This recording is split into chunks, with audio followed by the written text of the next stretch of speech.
নমস্কার, আমি অপু বলছি। কেমন আছেন আপনারা সবাই? নিশ্চয়ই ভালো আছেন। এখন সকালবেলা, আজকের মঙ্গলবার। আজকের একটু তাড়াতাড়ি কাজে যেতে হবে, তার কারণ আমার মঙ্গলবারে একটু তাড়াতাড়ি ডেট থাকে। অনেক কিছু প্রসেস থাকে, তো সেজন্য তাড়াতাড়ি যেতে হয়। এখন বাজে ওই ৬টা-৭টার মতো হবে। শীতের রোদ ততক্ষণে আমার বারান্দার দরজায় কড়া নাড়ছে। আজকের মোটামুটি কিছু একটা তাড়াতাড়ি বানিয়ে খেয়ে তাড়াতাড়ি যেতে হবে আরকি।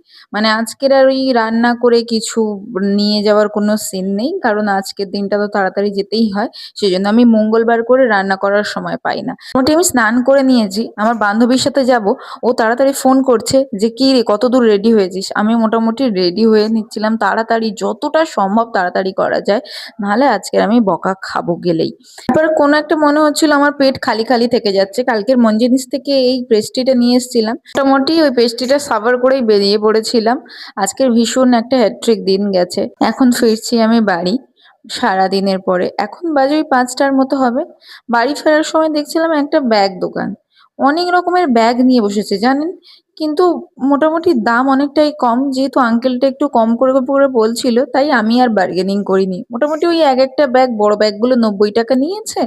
আর একটা ছোট ব্যাগ নিয়েছি, ওটাও ৳৯০ বলছিল, আমি ৳৮০ দিয়ে নিয়েছি। এগুলো অন্য কোনো একটা ভিডিওতে আপনাদের সাথে শেয়ার করব। দেখছেন, আমার বাড়িতে রিসেন্টলি প্রজাপতির খুব উৎপাত হয়েছে। এখানে এসে বসে যাচ্ছে, আমার বিছানায় বসে যাচ্ছে, আমার গায়ে বসছে। এবার না দেখতে পেলে কোথায় আমি পা তুলে দিয়ে মেরে দেবো। তাই আমি বাইরে দিয়ে এলাম, ও আবার ফিরে ঘরের ভিতরে এলো। আজকের ভিডিওটা এই পর্যন্ত। ততক্ষণ ভালো থাকবেন, সুস্থ থাকবেন।